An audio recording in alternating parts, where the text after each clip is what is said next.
Hace no mucho estuve hablando en llamada con unos panas en mi server de Discord acerca de Aokiji y de las razones del por qué yo creo que fue un marín terrible. Bueno, ¿qué digo terrible? El peor marín que he visto hasta ahora. Y al darme cuenta de que no estaba tan loco al pensarlo, dadas las reacciones que recibí ante semejante opinión de mierda, me di cuenta que igual tenía un punto interesante. Por lo que sin dudarlo le pedí a Pulga, que es otro de mis panas, el cual de hecho es el responsable de algunas miniaturas como estas, que me dibujara al Aokiji más feo y con la cara más boba que me había imaginado hasta ahora. Y así fue como nació este video. Sé que esta intro es un mucho texto, pero la premisa del mismo no tiene tanta ciencia. El almirante Kusan fue el peor marín mientras estuvo en activo, y las razones las verás a continuación, así que sin darle más vueltas a esta intro, empecemos con el video.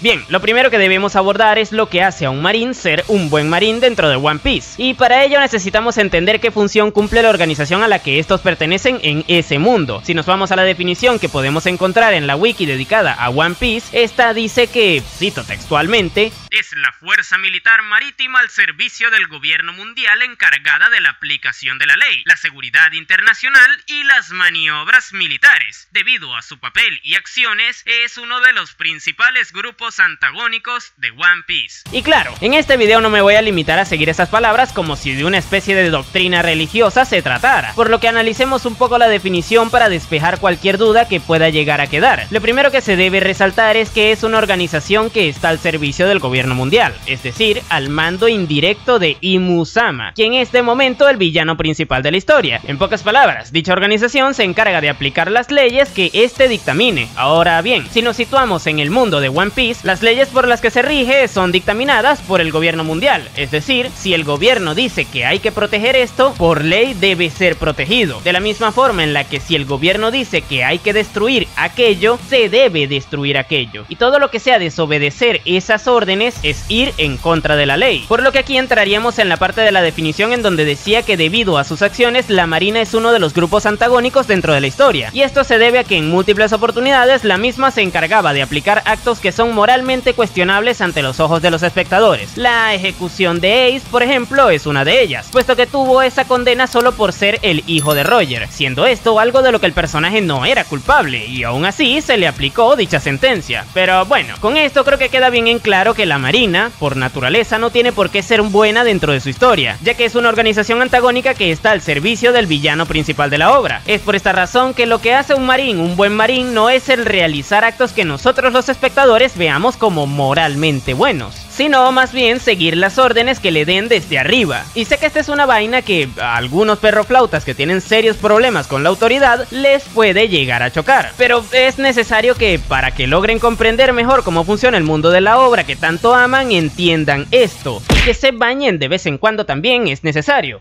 y que maduren. Pero bueno, teniendo todo esto bien en claro, si tomamos algunas situaciones como ejemplo, luego del arco de Arabasta, Smoker y Tashigi fueron ascendidos por sus intervenciones dentro del conflicto que había en dicho país, y aunque ellos no fueron quienes derrotaron a Crocodile, el gobierno les adjudicó ese logro para encubrir las acciones de los Mugiwara. Ante esto Smoker se molestó, puesto que consideraba que no era justo que les ascendieran por algo que no hicieron, y Hina le dice que deje eso de lado y que lo acepte. Aquí la postura del buen marín la tiene Hina, ya que ella comprende que para el gobierno mundial es más beneficioso encubrir las acciones del Mugiwara, y se hace de la vista gorda. El mal marín en todo caso termina siendo Smoker, puesto que este rechaza la voluntad de la organización a la cual debe servir como marín. Otro caso podría ser el de Fujitora en Dressrosa, donde este desobedece a Akainu y no encubre las acciones de Luffy que liberaron al país, dando su brazo a torcer, demostrando que como representante de la marina falló al aplicar la justicia. Esto dejó bastante mal parado al gobierno mundial frente al reino de Dressrosa, y por ende hizo que Fujitora fuera considerado un mal marín por Akainu, quien era su superior. Y con esto podemos sacar la conclusión de que las acciones moralmente aceptables que nosotros como espectadores podemos ver no hacen a un marín un buen marín. De hecho, en todo caso lo hacen deficiente. Y esto se debe a que, como mencioné antes, la marina es una organización antagónica en la historia. Pero bueno, ya teniendo todo esto más claro que el agua y habiéndolo explicado bien para para los perroflautas, ahora toca hablar de Kusan, quien estando en activo era considerado como el almirante Aokiji. Si analizamos las intervenciones que tuvo como marín, nos daremos cuenta que el tipo estaba bastante lejos de ser un marín ejemplar en cuanto a cumplir su función respecta, y el primer ejemplo de ello lo podemos ver en la tragedia de Ohara, donde producto de las investigaciones que los eruditos de ese lugar realizaban, se llamó a una booster call para que no dejaran rastro ni de dichas investigaciones ni de quienes las realizaban. Es por esto que se tomó una medida tan extrema, pero eso en parte es porque la acción en sí misma lo merecía, ya que recordemos que estaba terminantemente prohibido investigar cosas referentes al siglo vacío, vamos, que era un pecado máximo hacerlo. Y bueno, si nos vamos a lo que hizo Kusan en esa situación, nos daremos cuenta que este, más que ir a favor de la operación, prácticamente fue en contra, puesto que por un lado permitió que sobreviviera un marín desertor que estaba oponiéndose a la operación, y esto ocasionó que a posteriori los conocimientos investigados por los eruditos fueran recuperados, por lo que simplemente por no haberle dado mortadela a Saúl hizo que la operación fallara estrepitosamente, siendo él el único responsable, y todo esto haciéndolo intencionalmente, porque no fue un accidente, en sus manos estaba la mortadela y no la quiso aplicar. Pero bueno, dejando de lado este acto de insubordinación que ya sería motivo suficiente como para que le metieran preso, luego está lo de dejar vivir a Nico Robin, y claro, aquí supongo que no debo explicar lo problemático que terminó siendo esto para el gobierno mundial, puesto que a día de hoy ella es uno de los personajes que más peligro suponen a la organización, y todo esto gracias a Mr. Ineficiencia. Y aquí es bueno recordar que no estamos juzgando moralmente. Sé que hay muchas personas en Twitter que se creen que esa es la única forma de juzgar, pero la realidad es mucho más amplia, y es que le estamos juzgando como lo que era en ese momento, un efectivo de la marina que debía cumplir una orden determinada, cosa que no hizo adrede. Ahora, esto no le hace un personaje malo, ni mucho menos, puesto que las decisiones que tomó eran moralmente correctas, pero como bien comprendimos por lo dicho en el principio del video, tener una buena moral no te hace ser un buen marín. Si seguimos avanzando en sus intervenciones, nos toca ir a la saga de Water 7, lugar en donde dejó escapar a los sombreros de paja en múltiples oportunidades. Si antes Aokiji tenía la excusa de que moralmente era bastante cuestionable al haber liquidado a una niñita que no tenía culpa de nada, ahora estaría mucho más rudo defenderle, puesto que esa niñita se había convertido en una criminal a la cual no le temblaba el pulso si debía darle mortadela a quien sea. Y por otro lado también estaba el nieto de su mentor, que sí, no dejaba de tener la sangre de su maestro, pero eso implicaba que también tuviera la sangre de su papá, que a día de hoy y en ese momento era considerado el criminal más peligroso de la historia, por lo que ahí podríamos decir que la cosa estaría a tablas. Sin embargo, si tomamos en cuenta que ya el pibe andaba metido en el mundo de la piratería, la cosa pintaba demasiado mal, por lo que en esta saga Aokiji no tiene justificación alguna, menos aún cuando, antes de cerrarla, les dejó irse haciéndose de la vista gorda luego de que hayan derrotado al CP9 y fueran, en parte, responsables de la destrucción de la Isla de la Justicia. Con estas dos situaciones podríamos afirmar tranquilamente que Aokiji es el peor marín con diferencia, puesto que en sus manos estuvo la posibilidad de liquidar a dos de los personajes que hoy día representan una de las amenazas más grandes del gobierno mundial, y no lo hizo porque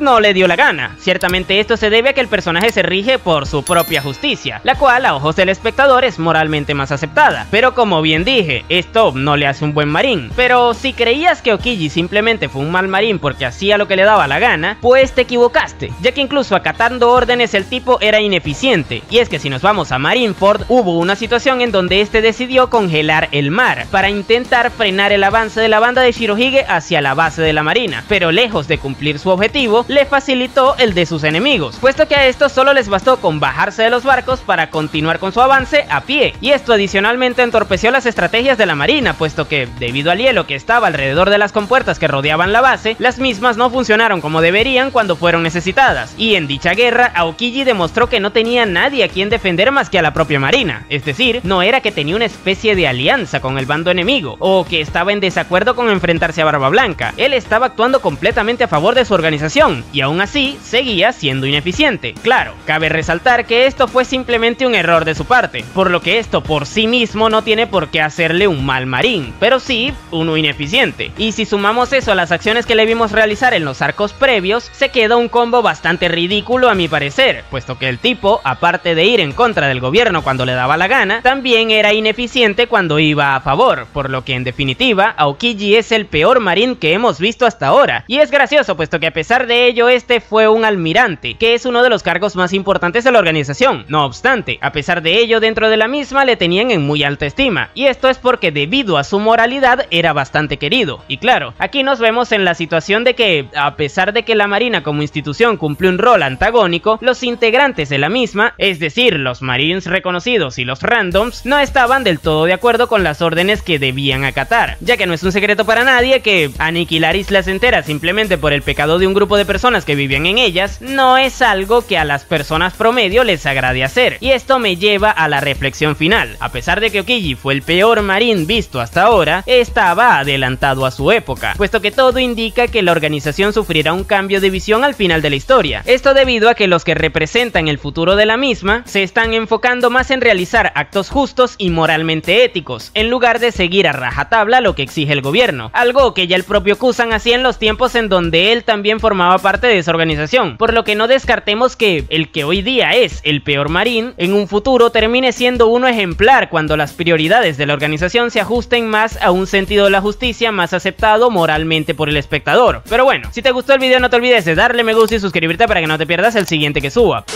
Hace 4 años un tipo llamado Quetzal hizo un video hablando de Berserk, el cual llevaba como título Griffith no hizo nada malo, algo bastante gracioso tomando en cuenta el historial de acciones de ese personaje. Y la verdad es que el video está genial, pero el punto es que yo, como buen venezolano que soy, me voy a robar descaradamente su idea y la aplicaré dentro de One Piece, pero enfocándolo de otra manera. Doflamingo no hizo nada malo. Esta premisa nace de la visión que tienen algunos fans del personaje, la cual me parece bastante hipócrita si tomamos en cuenta que existen otros personajes a los que detestan por haber hecho vainas bastante menos reprobables, por lo que hoy hablaremos de la hipocresía que tienen algunos fans de One Piece al juzgar a Doffy a su conveniencia. Pero bueno, no le demos más vueltas a esta intro y empecemos.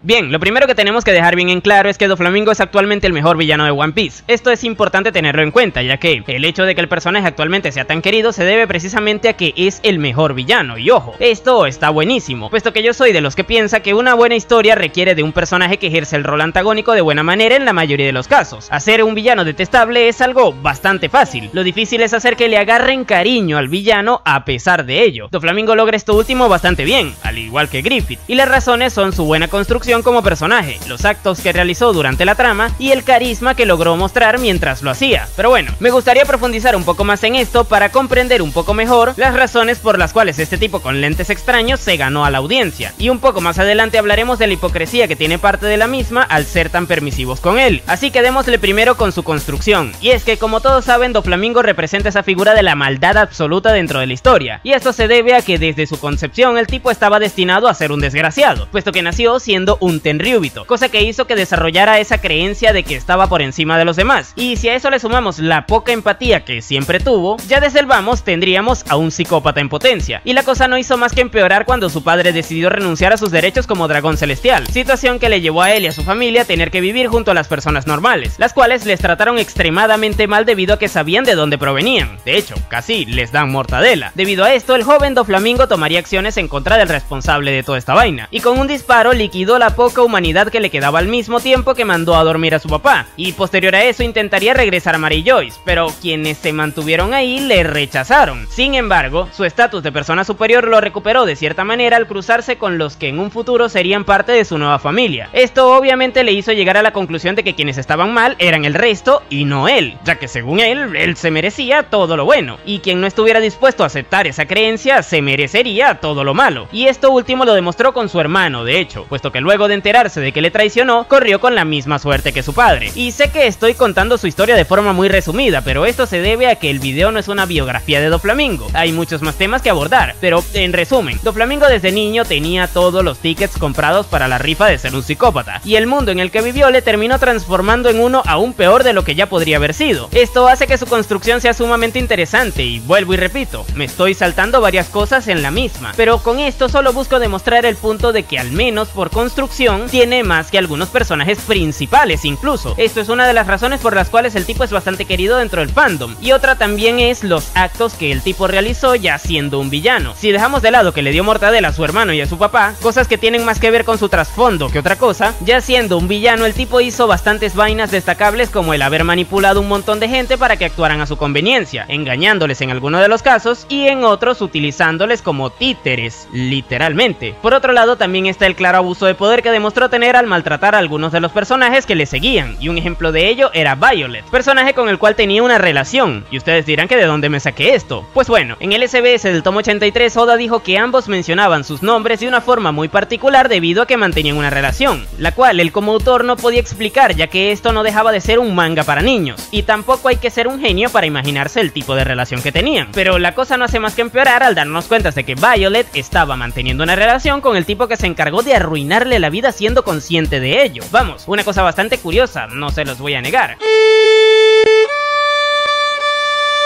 Pero dejando eso un poco de lado, también está el hecho de que el tipo atentó en contra de uno de los conceptos más sagrados de la historia, y es que en el arco de Dran, el Dr. Hiruluk dijo antes de recibir Mortadela que un hombre muere solamente cuando es olvidado, mensaje que la propia obra ha dado a entender que se mantiene a lo largo de los capítulos, al ver que personajes como Ace siguen vivos simbólicamente debido a que varios de sus seres queridos les siguen recordando con cariño. Pues bueno, Doflamingo toma este concepto y lo pisotea de la forma más basada posible, puesto que se encarga de hacer que quienes le lleven la contra terminen siendo olvidados por sus seres queridos luego de transformarles en juguetes con la fruta de Sugar, dándoles un destino peor que el de ser papeados, puesto que terminaron siendo obligados a vivir en un mundo en donde nadie les recordara, un acto bastante digno de un villanazo, y como no podría ser de otra manera, la palabra con G que termina por idio no podría faltar, puesto que el tipo estuvo dispuesto a darle mortadela masiva a todo el reino con su jaula de pájaros solo para desmoralizar a Luffy en su enfrentamiento decisivo. Vamos, que con tal de no perder estaba dispuesto a todo, y ojo, esto solo hace que mejore como villano, pero sin duda alguna el factor que más hace que el tipo sea adorado por todos es su carisma, y prueba de ello es que a día de hoy la frase más memorable que un villano ha dicho dentro de esta historia le pertenece, y ese es el discurso referente a la justicia que se mandó en Marineford, en el cual explica con una precisión quirúrgica la situación en la que se encontraban en dicho conflicto, y también la realidad general dentro de la propia historia.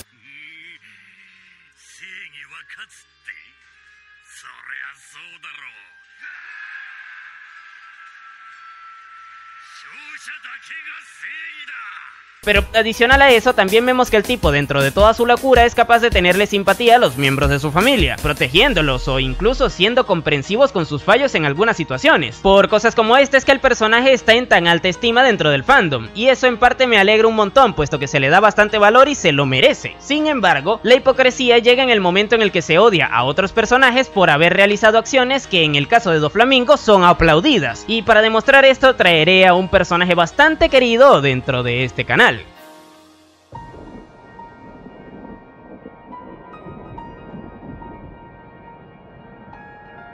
Aquí seré franco, Akainu es un desgraciado, eso nadie lo puede negar, pero a pesar de serlo es el mejor marín que hemos visto hasta ahora, y esto se debe a que representa perfectamente el rol antagónico que tiene la marina dentro de esta historia. Pero bueno, a diferencia de Doflamingo, este es bastante odiado por la comunidad, a pesar de que, a escalas generales, ha hecho mucho menos daño que el tipo de lentes extraños, y sé que muchos dirán que parte de ese odio que recibe se debe a que fue el que le dio Mortadela a Ace, cosa que es completamente cierto, pero no me estoy refiriendo a las personas que lo odian por eso, ya que encuentro esta reacción bastante justificada si te gustaba el personaje. A la gente a la que estoy apuntando en este caso es a la que comenta que aborrece a Akainu por el resto de actos que realizó. Vamos, la papeada masiva que se mandó al destruir el barco donde iba la gente inocente de Ohara, o también la forma en la que se encargaba de los marines que iban en contra del objetivo que la organización se había planteado en Marineford, o incluso lo de que buscaba encubrir las fallas de la marina y del gobierno mundial que quedaron en evidencia tras el conflicto de Dressrosa. Obviamente todo esto moralmente está mal, y es entendible que alguien pueda repudiar dichos actos, pero lo gracioso es que la mayoría de las personas que odian a Akainu por esto, luego andan adorando a Doflamingo a pesar de que ha hecho cosas peores. Y es que si les comparamos, ciertamente el marín realizó una papeada masiva en Ohara, pero no es como si Doflamingo no hubiera estado dispuesto a hacer una también con su jaula de pájaros en Dressrosa, y si me lo permiten, la motivante para realizar dicho acto es mucho más cuestionable en el caso de Doflamingo, puesto que este lo quería hacer con el fin de torturar a todos los que se le rebelaron y también para torturar al propio Luffy al exponerle ante esa situación mientras luchaban. En cambio, Akainu lo hacía en pro de lo que él consideraba un bien justo mayor, y ciertamente esta es una justicia extremadamente cuestionable, pero que él lo haya hecho en nombre de una justicia en la que él cree es algo un tanto menos reprobable que el hecho de que el otro haya intentado hacer lo mismo solo por hacer el mal. Pero si seguimos comparando, luego está el argumento de odiarle por darle mortadela a los marines que se voltearon en Marineford, y a ver, según lo que me comentó alguna gente en el análisis que hice del almirante, esta es una acción que supuestamente se hace en la realidad durante este tipo de conflictos. No me consta, ojo, ya que no he encontrado información al respecto, pero me lo puedo llegar a creer. Ahora, si comparamos esto a cómo Doflamingo lanzaba los perros a la gente como Bellamy, que le había demostrado su fidelidad previamente, tampoco es que encuentre mucha diferencia. Los dos son unos desgraciados con la gente a la que consideraban que no les eran de utilidad. Y luego está lo de intentar encubrir las deficiencias del gobierno y la marina en Dressrosa. Este es el peor argumento de todos, puesto que aquí el personaje simplemente está protegiendo la organización a la que pertenece. No tiene sentido que diera su brazo a torcer en dicha situación, y menos aún cuando el origen de esa problemática fue un error del gobierno mundial y no de ellos. Lo lógico en ese caso era intentar encubrir todo lo que se pudiera para que la marina no perdiera la credibilidad frente a los habitantes del reino de Dressrosa. De hecho, haciendo esto estaría aplicando las propias palabras que tanto se le aplauden a Doflamingo, puesto que estaría intentando aplicar la justicia a su conveniencia al ser del bando que se mantuvo en pie luego de que el conflicto terminase. Además, de momento todavía no ha salido ningún rumor que diga que Akainu, pues bueno, se ha beneficiado de su puesto para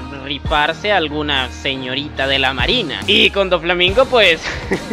habría que llamar a el bar si acaso para analizar la vaina. Pero bueno, a mi parecer la razón por la que el fandom odia a Akainu por haber hecho cosas que Doflamingo también hizo o que demostró querer hacer es simplemente porque uno lleva un uniforme y el otro no. Pero me explico, One Piece es una obra donde se romantiza la piratería, ya que vemos como dentro de todo ese mundo lleno de vainas horribles también existen piratas buenos. Y esto hace que muchas personas que ven la historia tengan la falsa percepción de que el bando de los piratas es mejor que el de la marina, cuando a grandes rasgos ambos son bastante malos si los juzgamos desde la moralidad. Pero como la conclusión simple es decir que los piratas son buenos porque es el bando al que pertenece Luffy y que los marines son malos porque son a los que se enfrentan, se puede llegar a creer que lo que llegan a hacer otros piratas no puede ser peor que lo que hacen los marines, cosa que es completamente falsa, puesto que se ha demostrado que con piratas como Doflamingo la maldad dentro del mundo de la piratería también existe. Pero bueno, adicional a esto también está un montón de gente que le va a tener tirria a la marina por default simplemente porque tienen serios problemas con las figuras de autoridad, algunos porque les tienen odio a los uniformados en la vida real, o simplemente porque les caen mal y bueno, odiar a una organización ficticia forma parte de su libertad, así que no está mal. Pero lo gracioso es que luego intentan hacer las piruetas mentales más ridículas para intentar hacerles creer al resto que sus opiniones son objetivas cuando claramente no lo son. Pero bueno, la realidad aquí es que tanto Doflamingo como Akainu son personajazos. Obviamente Doffy está mucho más desarrollado que el marín, razón por la cual es mejor personaje, pero como conclusión les diré que en la mayoría de los casos será mejor no sesgarnos por nuestras preferencias personales cuando estamos analizando una historia ficticia, ya que estas pueden hacer que dejemos de lado o le restemos valor a piezas que aportan muchísimo a dicha obra, y más aún cuando estas son villanos o antagonistas, los cuales no tienen por qué regirse por los juicios morales que nosotros les querramos dar, ya que su función es hacer el mal o en todo caso ir en contra de la visión del protagonista, y tanto en el caso de Doflamingo como en el de Akainu esto se da de muy buena manera. Gracias al emplumado el arco de Dressrosa es el mejor que hemos visto en el Nuevo Mundo hasta ahora, y gracias al almirante Marineford es uno de los arcos más trascendentales del shonen contemporáneo. No se entiende la calidad de ambos arcos sin la presencia de estos dos, por lo que bueno, si vamos a juzgarles, que sea en igualdad y no con hipocresía, gente. Pero en fin, que Doflamingo no hizo nada malo y por ende que Akainu tampoco.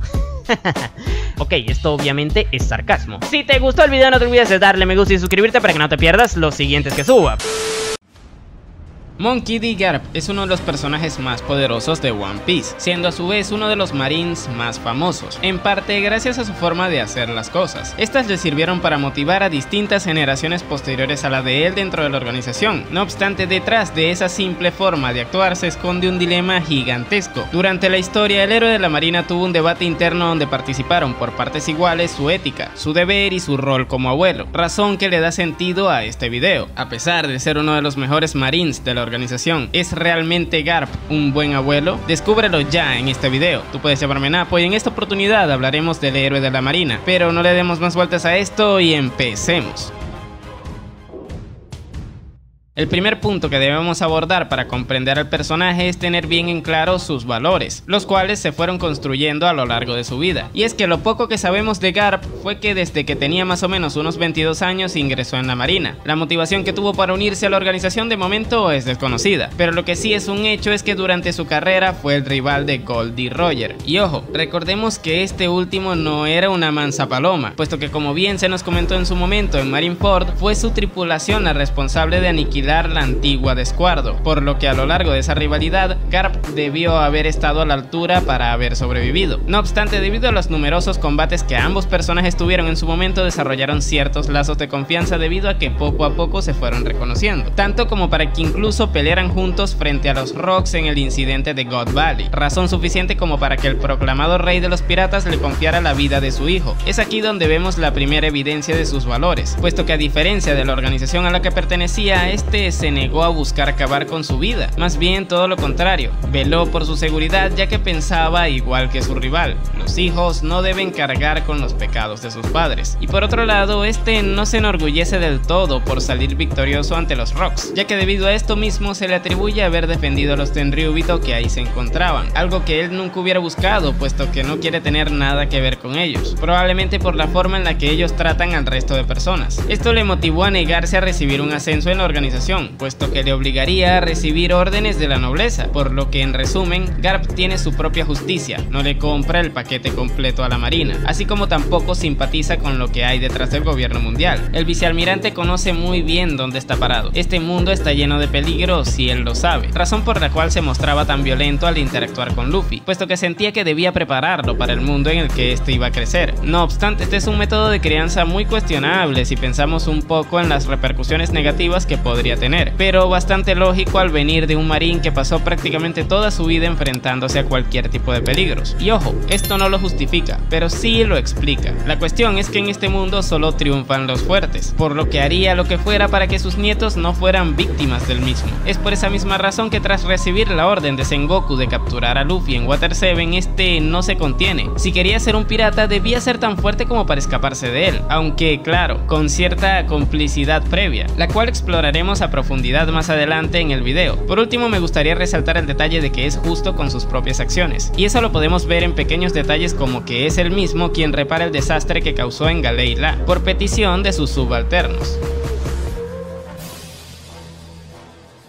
Pero así como su ética determina los márgenes por lo que su actuar se guía, la dirección a la que Garp siempre intenta seguir es la de su deber, y esta depende de la organización a la que ha pertenecido gran parte de su vida. Como marín debe hacerle frente a los piratas y al resto de amenazas que pretendan hacerle daño a las personas, labor que ha llevado a cabo durante toda su vida y la que ha servido de inspiración para varias generaciones dentro de la organización. El héroe de la marina es plenamente consciente de lo que representa para todos los que le ven desde abajo. Es por esta razón que en su momento, a pesar de que a priori no quería capturar a Luffy en Water 7, se vio en la obligación de ejecutar la orden que le dio su superior. No obstante, debido a la forma de actuar de su nieto ante esta situación, este ganaría motivos para querer reprenderlo. Sin embargo, tras el escape de este último se mostró contento, puesto que a pesar de ser un marín, también es su abuelo, algo que también veríamos un poco con Dragon de hecho, puesto que él mismo confirma que hablaron, y de hecho fue el líder del ejército revolucionario quien le puso al tanto de que Luffy estaba en Lockdown. Y es que este es el conflicto interno que ha tenido el personaje, el cual se nota mucho mejor desde que Ace y Luffy salieron al mar. ¿Debía ser un buen marín y capturarles o debía ser un buen abuelo y ponerse de su parte? Ante esta situación, Garp decidió tomar el camino intermedio, tomando a su ética como principal guía. El mal ya estaba hecho porque ya eran piratas, por lo que si querían tener éxito, debían ser lo suficientemente fuertes como para superar las adversidades que ese camino les pondría delante. Es por esa razón que en un principio este no busca activamente capturar a Luffy, puesto que ya venía de haber demostrado estar a la altura de los peligros a los que se enfrentó en ese momento. No obstante, como su deber le llamó, este no pudo hacer caso omiso, por lo que ahora el siguiente reto sería a él mismo, y al ver que pudo escapar sonrió, porque se dio cuenta de que a pesar de haber sido él mismo una amenaza, su nieto pudo salirse con la suya y mantenerse a salvo. Pero esta situación no era nada en comparación con la que se le vendría, y es que es bastante irónico que, a pesar de que haya estado involucrado en quién sabe cuántos enfrentamientos, su batalla más grande la libraría en el sitio donde su participación fue casi irrelevante. Tras el avance de la tripulación de Shirohige en Marineford, Sengoku se vio en la obligación de darle la orden a Garp de que se involucrara junto a él en la guerra. Ante esto y un inminente rescate de Ace por parte de Marco, el héroe de la marina entraría en acción. Es aquí donde muchos dieron por hecho la falta de valores del personaje tomando en cuenta su rol de abuelo. No obstante, para él la situación era mucho más complicada que simplemente acatar una orden. Desde luego Marineford fue un lugar donde se libraron muchos conflictos, pero más allá del principal entre la banda de Shirohige y la marina, está el interno que tenía Garp, puesto que su deber le obligaba a hacerle frente a los piratas que intentaban interferir con los planes de la marina, pero su puesto de abuelo le recordaba que si lo hacía estaría yendo en contra del bienestar de su nieto. Tsuru, quien había sido su compañera en la organización desde el momento en el que ingresaron ambos en la misma, lo notó, y de forma poco discreta el legendario puño esquiva el comentario. Tal como su nieto, este es incapaz de disimular, así como tampoco de tomar una postura pasiva ante situaciones que le involucran directamente. Es por esa misma razón que debía tomar una decisión. Luffy ya estaba en Marineford, la promesa que le había hecho a su antiguo amigo ya se había roto, y lo más importante en este momento, la vida de su nieto estaba en juego, por lo que tomando como base la respuesta que Ace le dio a su pregunta, este elige el camino de su deber usando también a su ética como argumento. El puño de la marina no se quedaría de brazos cruzados si el puño de fuego dejaba su futuro en manos del destino. Si este último realmente era lo suficientemente bueno, saldría adelante como en su momento Roger lo hacía al verse en situaciones críticas. Es por esa razón que Garp detiene a Marco. Sus sentimientos no debían ser un condicionante que afectara esta situación, cumpliendo así su deber como marín, pero fracasando en el deber de abuelo. No obstante, este tendría la posibilidad de redimirse, ya que Luffy sería el siguiente en intentarlo. Darle la espalda a Ace era una cosa, su ética le permitió hacerlo, pero estar entre sus dos nietos era demasiado. Al principio iba completamente en serio, pero ni siquiera su gran vocación pesó más que la importancia del bienestar de sus seres queridos. Es por esa razón que al final cierra los ojos y deja en manos del destino la resolución de la situación, así como también dejando esa dichosa vocación que le hizo llegar hasta ese terrible lugar. Tras esto Luffy saldría adelante y libera a Ace, sin embargo todos sabemos cómo acabó esto. Motivado por la ira, Garp se da cuenta de que no había cabida para alguien como él en la marina, por lo que intenta ir a cobrar venganza por la muerte de su nieto. Sin embargo, Sengoku, el mismo que más adelante le acompañaría en su decisión, le detuvo, para posteriormente, tras haber finalizado el conflicto, retirarse junto a su compañero, o al menos esas serían las intenciones de ambos, pero Kongu supo tocar una tecla indicada en ambos: velar por el desarrollo de las nuevas generaciones. Esto para Garp sería un triste consuelo que le permitiría mantener la mente ocupada y no entregarse a su más grande fracaso, más aún cuando uno de los beneficiados de esto sería alguien que tuvo las agallas suficientes como para darle la cara al peligro en ese tipo de situación. Desde ese momento Garp vio en Koby lo que siempre quiso ver en sus nietos, por lo que siguió adelante con su nuevo propósito, el de aportar todo lo que pueda a una nueva generación prometedora, eso sí, no sin antes darle la cara a su responsabilidad. Tras la muerte de Ace y Shirohige se despertó un revuelo en el mundo de One Piece, y esta fue la razón que el vicealmirante tomó como excusa para regresar al lugar en donde creció su difunto nieto, donde su título le sirvió para alejar a los peligros que intentaban azotar aquella villa, pero también donde fue inútil para suavizar la reprimenda que le esperaba. Y ante esta situación me gustaría creer que nadie tiene ninguna duda. Dadan representa la voz de la razón con las palabras que le dirige. Garp no se merecía nada menos de lo que estaba recibiendo por su parte, porque solo en momentos puntuales puso por delante la vida de su propio nieto a su orgullo como oficial de la marina, organización con la que no está del todo de acuerdo y que además vela por los intereses de un grupo de personas que no puede ver ni en pintura. Ace ya no está, y aunque él no fue el culpable de su destino, tampoco hizo nada para ayudar a evitar su fatídico desenlace, algo que también terminó afectando a Luffy. Es por esta razón que no es un debate que Garp sea un buen abuelo. Ninguno que lo sea pone en duda que el bienestar de su descendencia esté por encima de cualquier otra cosa. No obstante, lo que se nos intenta transmitir con el personaje es otra cosa, y eso es el conflicto entre el deber y la familia, entre su convicción y sus sentimientos. El héroe de la marina no está en la historia para que le aplaudamos como familiar de Luffy y Ace, está para que seamos testigos de la dura encrucijada en la que se podría encontrar cualquier representante de la ley que haga honor a su puesto en el momento en el que uno de sus seres queridos se metiera en problemas. Es por esto que Garp es un personajazo, porque a través de él Oda plasma perfectamente esta idea, siendo así un personaje con matices y no solo un conjunto de excusas creadas para salir del paso. Pero en fin, si quieres saber más acerca de por qué creo que Nico Olbia no es una buena madre, te dejaré por aquí un video donde lo explico. Recuerda darle el botón de like y suscribirte para que no te pierdas más videos como este. ¿Sabías que una vez en el shonen contemporáneo un mangaka se autoinsertó dentro de su historia siendo uno de los personajes más rotos y queridos dentro de su respectivo fandom, llegando incluso a darle relevancia a sus intervenciones hasta en la recta final de la historia? Y lo más impresionante de todo esto es que, a pesar pesar de todas las conveniencias que necesitó para que esto se diera, todo salió bien. De hecho, hasta los momentos ha salido espectacularmente bien, por lo que ya de base podríamos decir que el personaje del cual vamos a hablar no es Itachi de Naruto. Y es que, como bien indica el título y la miniatura de este video, hoy hablaremos de Buggy el payaso, uno de los personajes favoritos de su autor, Eiichiro Oda, y que a su vez es el que, luego del prota, es quien más conveniencias de guión descaradísimas ha tenido a lo largo de la historia. Pero hey, no me malentiendan, nada de esto es malo, puesto que a pesar de ello todas están increíblemente justificadas y además forman parte de la gracia del personaje. El emperador Buggy el payaso estrella es, a mi parecer, el mejor personaje secundario de One Piece, y hoy hablaremos de las razones, así que sin darle más vueltas a esta intro, empecemos con el video.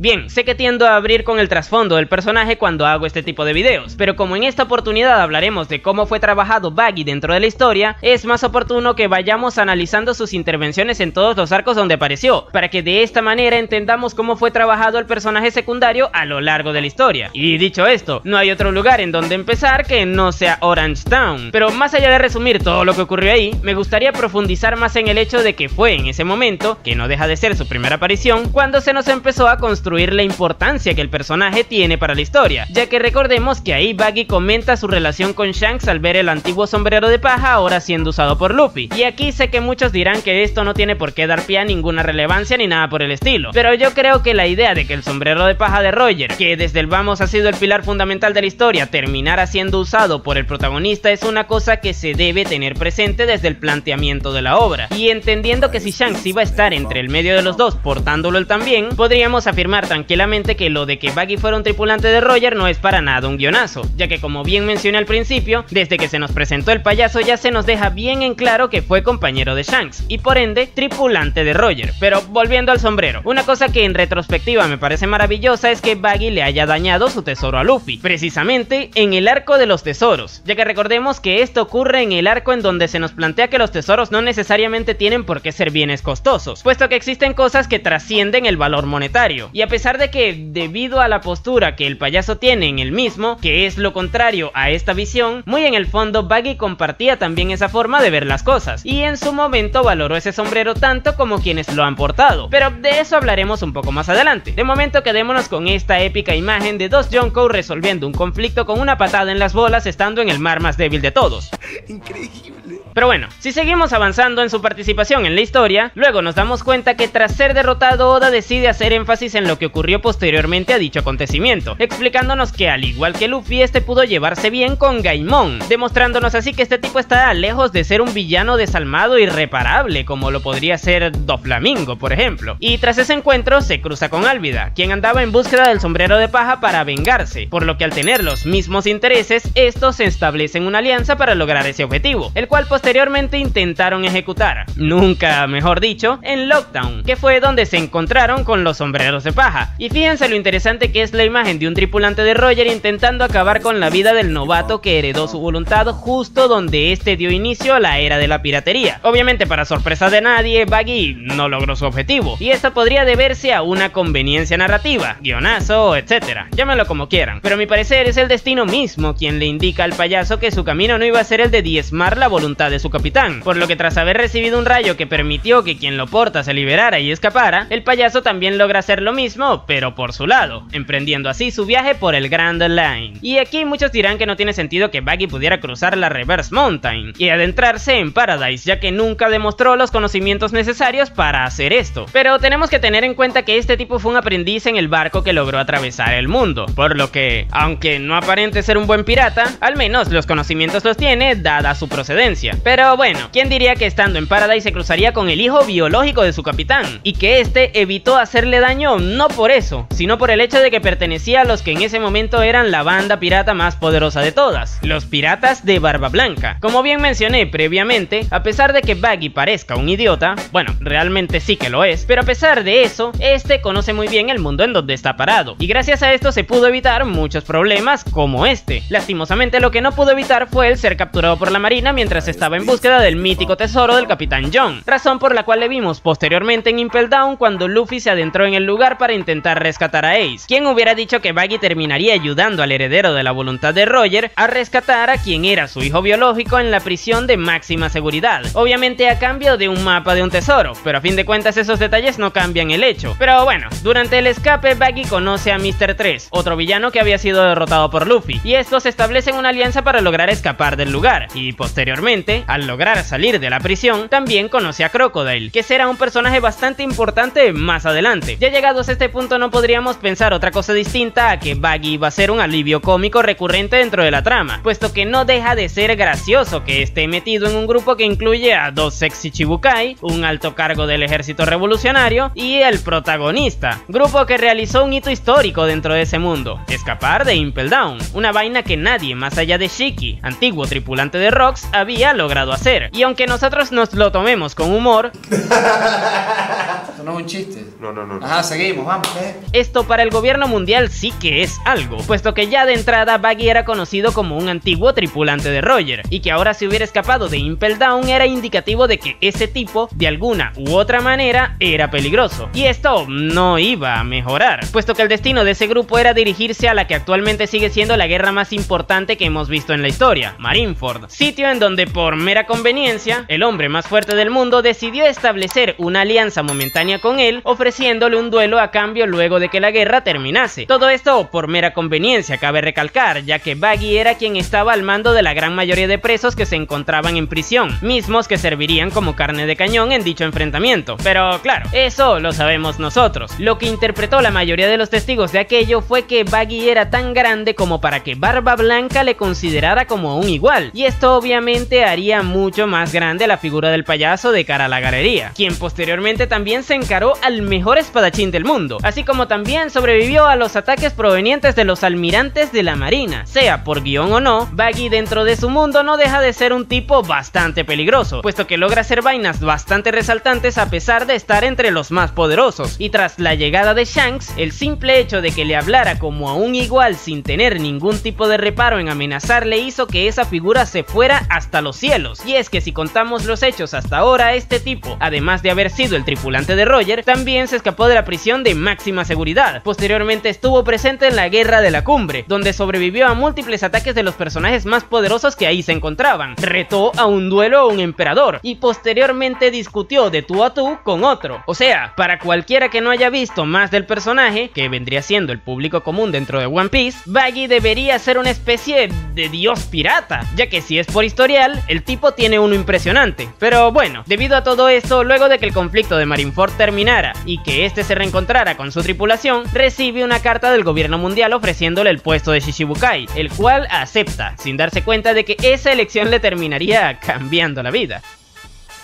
Durante los 2 años del salto temporal, este establece una compañía de cazadores de recompensas que incluso extiende su alcance hasta dentro del bajo mundo. Todo esto obviamente aprovechándose del puesto de guerrero del mar que poseía en ese momento. Y aquí sí debo decir que tras el salto temporal su participación fue bastante baja en comparación a la primera parte de la historia. Pero esto a mi parecer no es dañino para el personaje, puesto que las bases de todo lo que terminaría ocurriendo más adelante ya estaban bien cimentadas. Pero bueno, durante todo ese tiempo se comentaba que Baggy fue miembro de la banda de Roger de forma muy anecdótica, pero gracias al flashback de Oden pudimos ahondar mucho más en su trasfondo y en la personalidad que tenía previamente, la cual no variaba mucho del cómo ya se nos había mostrado previamente, puesto que no dejaba de ser un personaje bastante asustadizo y con un gran interés por los tesoros. Pero lo verdaderamente importante que vimos ahí fue la situación que este vivió antes de que su capitán y el resto de la tripulación emprendieran su viaje a Locktel, ya que en el último lugar en donde estuvieron antes de llegar ahí este se enfermó y Shanks decidió quedarse cuidándolo en lugar de ponerle fin a esa larga aventura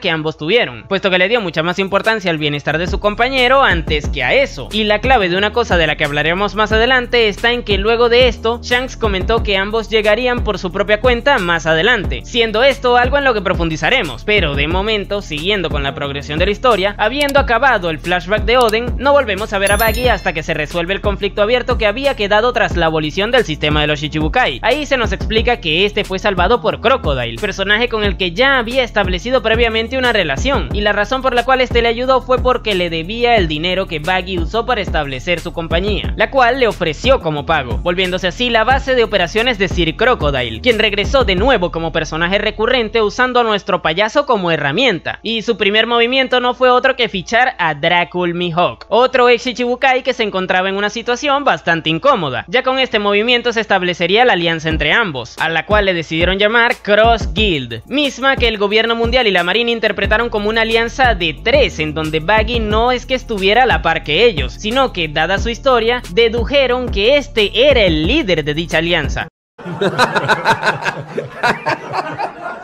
Esto obviamente puso al payaso en un aprieto tremendo, puesto que sería la cabeza de la organización y por ende todos los focos le estarían apuntando a él de puertas para afuera, y también de puertas para adentro sería terrible, ya que tendría que lidiar con la indignación de sus dos camaradas. What does Marcellus Wallace look like? What? What country you from? What ain't no country I ever heard of? They speak English and what?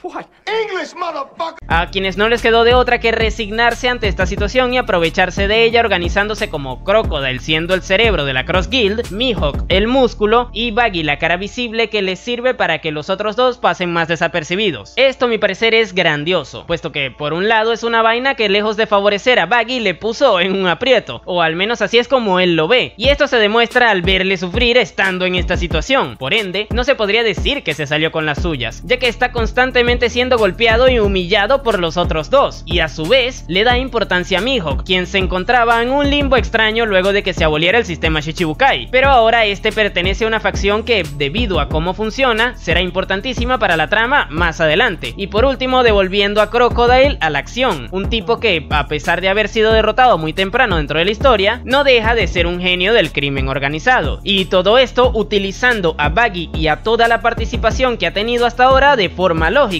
Simplemente esto es sublime. Además, no les voy a negar que verles interactuar es de las cosas más interesantes que hay actualmente dentro del manga. Jamás el concepto de un circo estuvo tan bien aplicado. Pero bueno, como bien mencioné al principio, desde la introducción de Baggy se nos planteó su visión de los tesoros, la cual parecía ser sumamente materialista, y ya estando así el concepto se aplicaba bastante bien en el personaje. Sin embargo, Oda nos tenía preparado un detallazo para todos los fans del personaje que haría que nos encantara aún más, y es que ya estando en la posición de emperador, Baggy se vio en una situación en donde por fin podría llevar a cabo un sueño al cual tuvo que resignarse en su momento. Y es que cuando hablamos de los aprendices de Roger, obviamente todos los reflectores se irán hacia el lado de Shanks, relegando a Baggy a ser ese personaje sin tanta relevancia, y esto se ve reflejado incluso dentro de la propia historia. ¿No se han puesto a pensar en lo incómodo que sería para él que incluso su más grande modelo a seguir prefiriera darle uno de sus más grandes tesoros a otro y no a él? ¿Recuerdan cuando les dije que el sombrero de paja también era importante para Baggy? Pues bueno, desde bien chiquito este se vio en la obligación de ser el segundón detrás de Shanks, que era quien le portaba, y aunque esto podría haberle llegado a molestar, luego de que este le demostrara que lo apreciaba lo suficiente como para ponerle un punto y aparte a su aventura quedándose para cuidarlo mientras estaba enfermo, el pelirrojo se ganó su respeto, el suficiente como para que el joven payaso estuviera dispuesto a seguirle para completar esa travesía que, producto a su repentina enfermedad, se vio inconclusa. Baggy daba por hecho que llegaría a Locktail junto a Shanks, pero tras la ejecución de su capitán, este recibió una negativa de su parte, razón por la cual este desarrolló un rencor hacia aquel que fue elegido para heredar esa voluntad llevando ese sombrero, pero que ahora se negaba a seguir los pasos del que fue el modelo a seguir para ambos. Es por esto que Baggy odiaba ese sombrero al principio de la historia, ya que le recordaba la decepción que le generó en su momento ver cómo quien le portaba rechazó ese objetivo que ambos se habían propuesto, pero ahora, volviendo al presente, ya no era un segundón, puesto que a su manera logró escalar tan alto como Shanks, y también como quien ahora portaba ese sombrero. Ahora estaba lo suficientemente bien posicionado como para, a su manera, intentar lograr ese objetivo que en su momento Shanks rechazó. Es por esta razón que no desaprovecha la oportunidad de declarar su interés por conseguir el One Piece, y esto a mi parecer es maravilloso, puesto que aunque no haya sido el elegido, aunque siempre haya estado por detrás de alguien más, y aunque la propia historia le haya dado miles de golpes, este payaso demostró con esas palabras que muy en el fondo nunca renunció a su sueño de completar esa aventura que en su momento dejó pendiente. Y esto, en una historia donde los sueños tienen tanta importancia, es algo que definitivamente es un momentazo. Es por esta razón que yo creo que Baggy es el secundario mejor trabajado, puesto que ha demostrado tener una presencia bastante frecuente en la historia, con intervenciones que están muy acordes al tono que la propia obra quiere tener, siendo capaz de mover la trama cuando se le requiere, y además teniendo una motivación sumamente buena que le hace ser un personaje interesante. Definitivamente Baggy, el payaso estrella, es el mejor personaje secundario de One Piece. Y poco se habla de que incluso en el live action este tipo es un personaje God. Pero en fin, si te gustó el video no te olvides de darle me gusta y suscribirte para que no te pierdas más de mi contenido. No les miento cuando les digo que Yamato, a pesar de ser un personaje mediocre, generó más polémica que cualquier otro tema del arco del país de Wano. Dios, es que en aquel momento, cuando aún no había terminado el arco en el manga, cada vez que salía haciendo o diciendo algo que tuviera que ver con ciertos temas que comentaremos más adelante, se armaba una guerra en las redes. Y ¿saben lo peor de todo? Que todo esto fue para nada, porque al final nos terminó decepcionando a todos, tanto a quienes nos gustaba como a los que no. Y esto se debe a 3 puntos específicos: el tema de que se uniera a la tripulación, el trasfondo que creíamos que iba a tener y por último el tema de si se debía considerar mujer o no. Todo esto lo hablaremos en este video, así que sin darle más vueltas a esta intro, empecemos.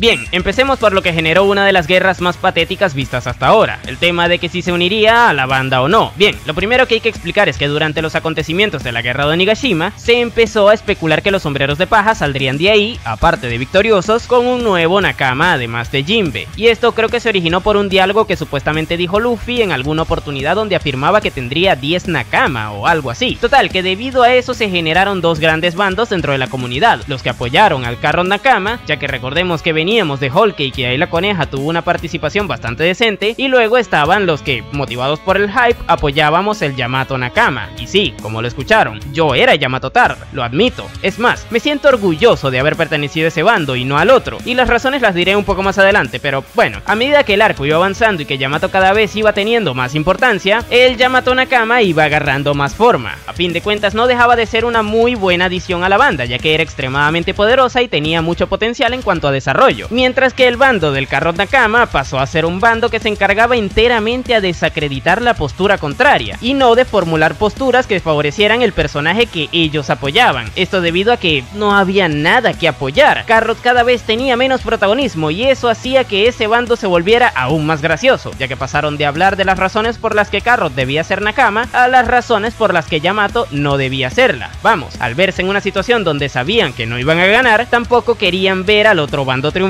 En pocas palabras, unos malos perdedores. Pero bueno, total que así estuvo la comunidad hasta que, tras el cierre del arco, nos dimos cuenta de que ninguna de las dos se uniría, y las justificaciones fueron cada una peor que la anterior. Pero como estamos hablando de Yamato, nos centraremos en ella. Resulta que luego de irnos preparando el terreno para que Yamato se uniera en la tripulación durante todo el conflicto, ya saben, estableciendo vínculos con Luffy por medio de Ace, dándole un estilo de combate y una fruta del diablo interesante, construyéndonos un buen punto de partida problemáticas que pudiera resolver gracias a interactuar con sus nuevos compañeros, y dándole un sueño que le hiciera tener una motivación lógica para emprender su viaje junto a ellos. Pero bueno, a pesar de que ya todo esto estaba escrito, a Oda no se le ocurre mejor idea que justificarnos que se fuera a quedar solo porque Wano necesitaba protección. Esto porque los inútiles que iban a quedar ahí eran demasiado débiles. Y esto es un disparate, ya que, seamos sinceros, no es como si Yamato fuera lo suficientemente fuerte como para proteger el país de que a un Yonkou le dé por invadirlo, o que una flota de marines con un almirante intente tomar el control del lugar. Pero bueno, esto hizo que todo el fandom se sintiera brutalmente estafado, más que nada porque el autor profundizó demasiado en un personaje que no iba a dejar de ser un secundario, del cual de paso no concluiría sus propias problemáticas. Y si a esto le sumamos que hubieron principales que no tuvieron la suficiente pantalla para actuar, pues todo el foco que tuvo Yamato se sintió como un desperdicio de tiempo. ¿Y saben qué es lo gracioso de todo esto? Los únicos que estuvieron contentos con semejante ridiculez fueron los fans de Carrot, que luego de haber sido brutalmente papeados y ridiculizados por el resto del fandom durante durante toda la guerra debido a la prácticamente nula participación de su coneja de porquería, volvieron solo para reírse de que Yamato no se uniera a la banda, a pesar de que Carrot tampoco lo hizo y que su justificación fuera aún más ridícula que la de Yamato. Pero bueno, como les dije, fueron muy malos perdedores, razón por la cual me enorgullezco de nunca haberme visto involucrado con ese sector de la comunidad, y seguramente ahora saldrá alguno a decir que no hubiera estado justificado que ninguno de los dos se uniera, y bueno, yo simplemente les digo que cualquiera de las dos tenía más construcción de futura Nakama que Robin, la cual la única vaina que hizo a favor de los sombreros de paja antes de unírseles fue salvar a Luffy luego de que Crocodile le derrotara, y acciones de esta clase tanto Carrot como Yamato también las habían hecho, y con mayor abundancia de hecho. Pero adivinen quién es actualmente la Mugiwara más sobrevalorada de todas, a pesar de haber spawneado de la forma más ridícula.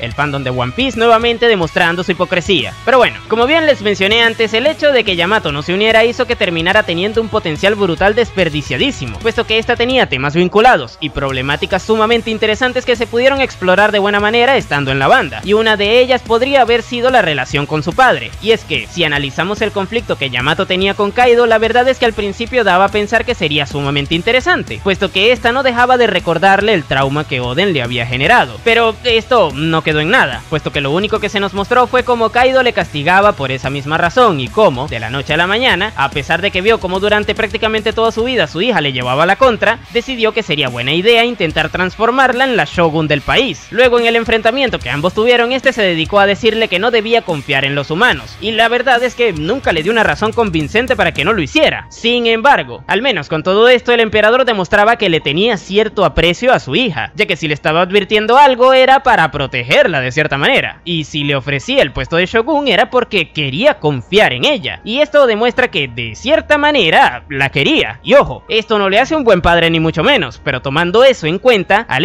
ser derrotado, mínimo Yamato debía haberle dedicado algún momento reflexivo en donde este intentara comprender la visión de su padre, aunque sea para criticarla. Pero nada de eso. Luego de que Luffy lo derrotó, a esta ni le importó. Es como si se hubieran papeado a un random, y por mucho que no haya sido una buena figura paterna, era el tipo que la mantuvo encerrada en Onigashima durante prácticamente toda su vida. Mínimo, no sé, unas últimas palabras, al menos que le hubiera dicho...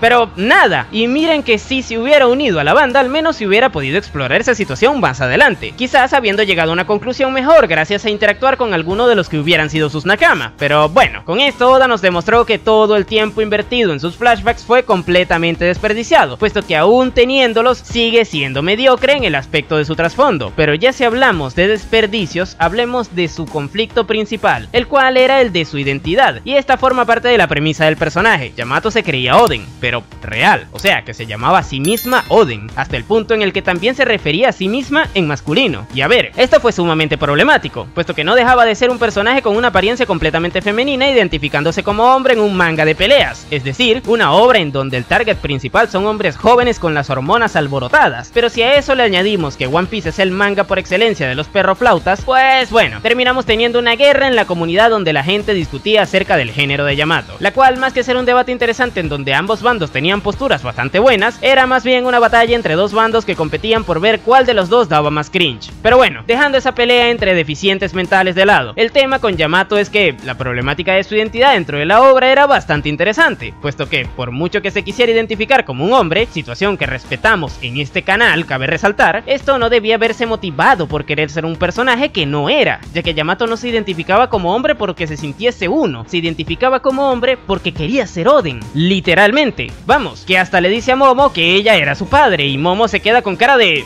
¿y a esta loca de qué manicomio la soltaron? Y es que, pongámonos en situación, imagínense que yo mañana me despierto con ganas de ser, no sé, la difunta reina Isabel de Inglaterra, porque, no sé, soy tremendo racista. Ok, ya. Pues bueno, como quiero ser la reina Isabel, voy a ponerme unos trapos en la cabeza y saldré a la calle gritando que soy la reina Isabel. Toda persona con sentido común que me vea haciendo ese espectáculo no pensará que soy una persona trans, pensará que estoy completamente loco y llamará a la policía para que me lleven a un psiquiátrico antes de que le haga daño a alguien o que me lo haga a mí mismo, puesto que creerme que soy una persona que ya está varios metros bajo tierra es un buen indicio de no estar bien de la cabeza. Ahora, otra cosa muy distinta es que yo salga a la calle siendo plenamente consciente de que yo soy napo, y al presentar presentarme ante el resto les pida que por favor usen los pronombres femeninos para referirse a mí, algo similar a lo que ocurrió con Kiku, quien sí que es un personaje trans bien planteado desde el vamos, pero a pesar de que existen orangutanes que se niegan a comprender que este tipo de gente también existe y que por ende le rechazan, la mayoría sí que llegamos a comprender su situación y le consideramos un personaje femenino. Pero bueno, el problema aquí está en que un montón de mandriles que tienen la cabeza llena de porquería interpretaron que Yamato desde el planteamiento era igual que Kiku, o sea, un personaje trans, cuando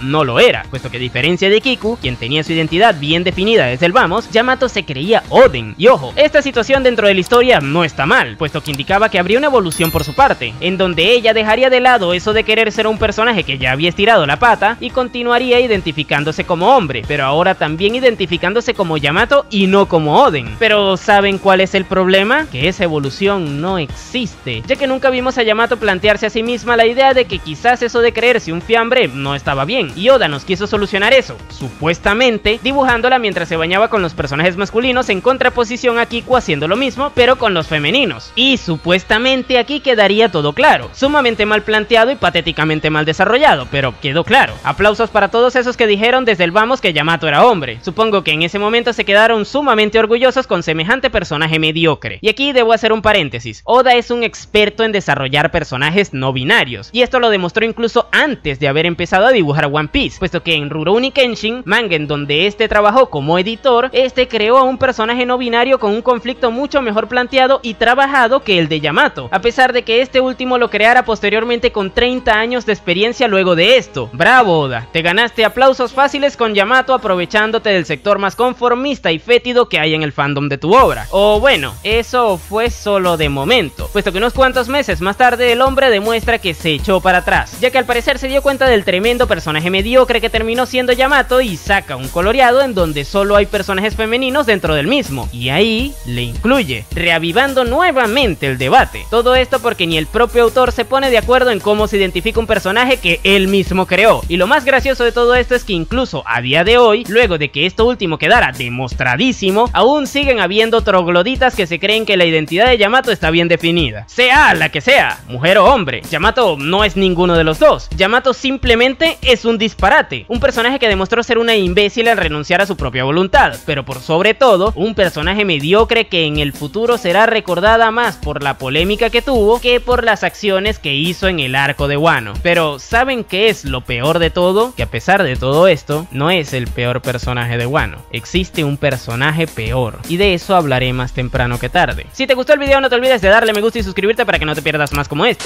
Muy bien José, sé que tus ojos actualmente se están enfocando en un par de cosas en la pantalla, pero te pido que me prestes atención, concéntrate y no dejes de escucharme. Todo eso que estás viendo no te conviene, simplemente es una ilusión, una trampa, es algo que te llevará a la ruina. Boa Hancock está loca y le arruinaría la vida a cualquier hombre que quiera tener algún tipo de relación con ella. Bien, dejando de lado esta intro un tanto extraña, me he dado cuenta de que muchos de mis compas de la comunidad se sienten brutalmente atraídos por la emperatriz pirata, y no los culpo, por algo ella es considerada la mujer más hermosa dentro del mundo de One Piece. Sin embargo, en este video les explicaré el por qué Boa Hancock no es esa pareja ideal que creen que es, y también las razones por las cuales bajo ninguna circunstancia cualquiera se le debe pasar por la cabeza establecer algún tipo de relación con alguna persona como ella. Así que sin darle más vueltas a esta intro, empecemos con el video.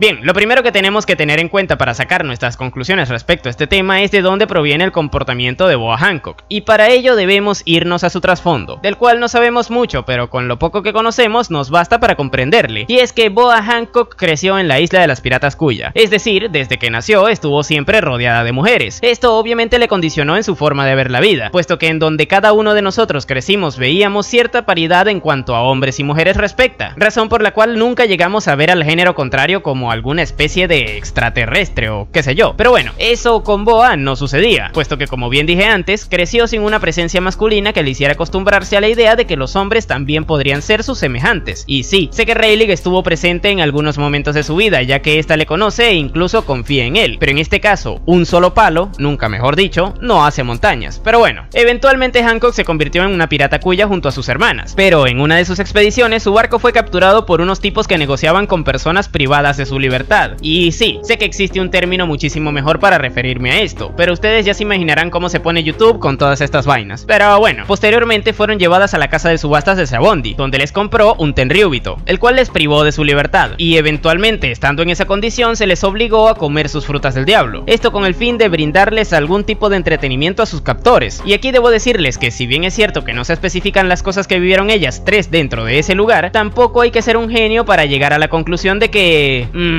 ¿cómo decirlo sin que me desmoneticen? Bueno, ya sé. Esto mismo. Históricamente este tipo de situaciones han sucedido en la vida real cuando habían situaciones en donde a las personas se les privaba de su libertad, y dado el comportamiento que Boa tuvo posterior a esa etapa de su vida, yo creo que tampoco es un crimen que de ahora en adelante asumamos que esa vaina ocurrió. Y sí, entiendo que estoy dando por hecho que ocurrió una cosa que no vimos o se nos hizo saber explícitamente dentro del manga, pero hay que entender también que estamos analizando una historia que va dirigida a un público infantil, por lo que la presencia de este tipo de situaciones no se debe mostrar de forma tan directa. Pero bueno, eventualmente, luego de sufrir todas esas cosas horribles dentro de Mary Joyce, las hermanas Boa fueron salvadas por Fisher Tiger, un tipo que con sus dos aletas bien puestas escaló la Red Line solo para liberar a todos los esclavos que tenían en la Tierra Santa, algo por lo que Hancock siempre le estaría agradecida. Sin embargo, debido a todos los traumas que esta pudo haber desarrollado por haber vivido lo que vivió en Mary Joyce, esta desarrolló un profundo odio hacia los hombres, algo que es perfectamente entendible tomando en cuenta que, bueno,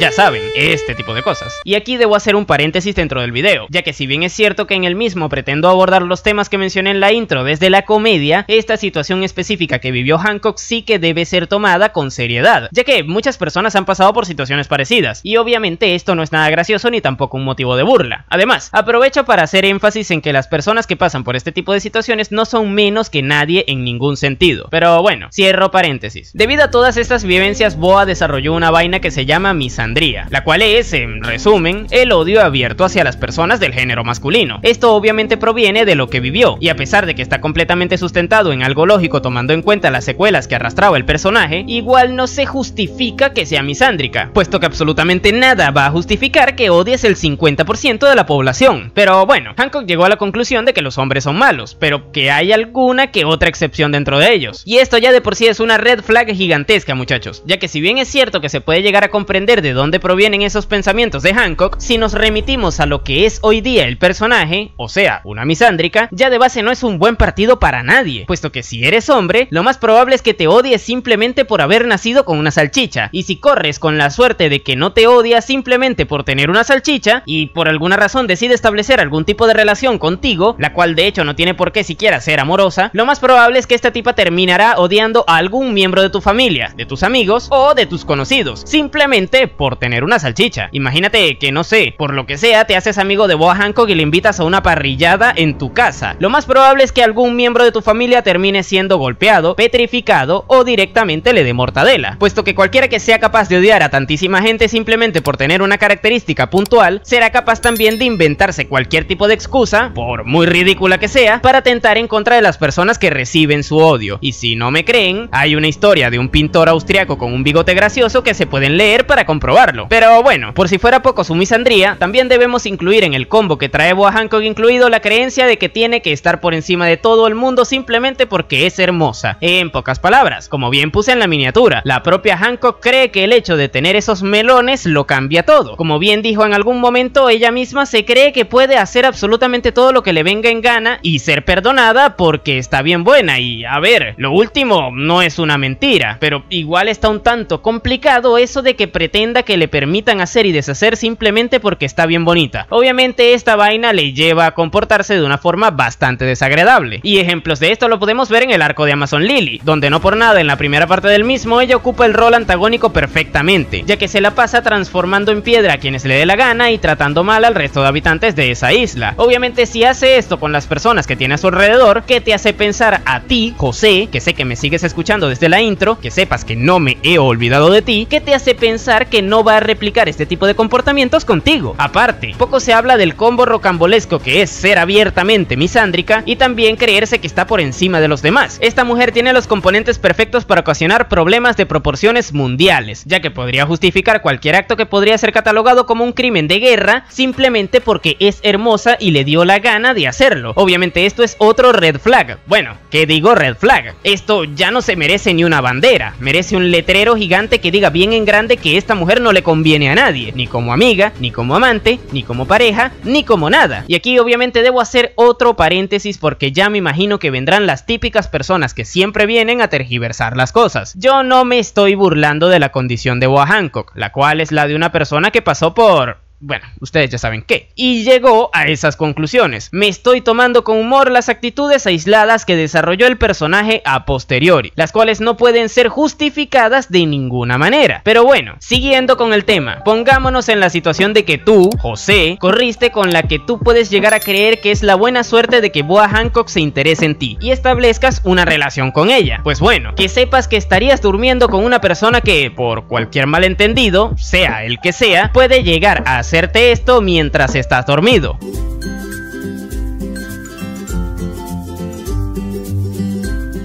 Todo esto simplemente porque ella por default odia a los hombres y se cree que puede hacer lo que se le dé la gana. Pero bueno, dejando de lado todas estas pendejadas, a lo que quiero llegar con este video es a dos conclusiones bastante puntuales. La primera va dirigida para ti, José, y es que yo sé que a veces uno puede llegar a pensar con la cabeza que no se debería pensar, pero que sepas que más allá de lo atractiva que puede llegar a ser una persona, un factor más determinante al momento de querer entablar una relación con ella, sea del tipo que sea, son los valores que ésta tenga en la cabeza. Por muy hermosa que pueda llegar a ser una persona que sea como Boa Hancock, la verdad es que alguien así sería una persona con la que nadie debería relacionarse, y no precisamente por haber tenido las vivencias que tuvo, puesto que como mencioné antes, eso no le hace a nadie ser menos que el resto, sino más bien por las conductas y creencias que ésta desarrolló posterior a dichas vivencias. Y esto va de la mano con la otra conclusión, y esa es que ninguna vivencia que alguien haya tenido, por muy horrible que sea, puede llegar a justificar que odies a un grupo de personas que trascienda los responsables de dicha vivencia. En pocas palabras, que un grupo de hombres te haya ocasionado algún tipo de daño, sea el que sea, no es justificación para que los termines odiando a todos, y esto se puede extrapolar a cualquier otro grupo de personas, ya sea determinado por género, religión, etcétera, etcétera, etcétera. Boa Hancock fue una víctima en su momento, y eso no lo pudo escoger, pero lo que sí pudo escoger es si convertirse en victimaria, y aún así se terminó convirtiendo en una. Es por esta razón que yo personalmente no creo que este personaje sea un ejemplo a seguir para nadie, puesto que su forma de cargar con el trauma que le generaron sus vivencias no está nada cerca de ser un buen ejemplo de eso mismo. En pocas palabras, Boa no es ni un buen partido, ni un buen personaje que represente ningún tipo de valor. Ahora, eso no quita que sea un personaje interesante, y que hasta cierto punto esté bien escrito, ya que su premisa está muy bien lograda. Pero bueno, si te gustó el video no te olvides de darle me gusta y suscribirte para que no te pierdas más videos como este. Por aquí te dejaré más de mis análisis. Sin nada más que decir, tú puedes llamarme Napo y nos vemos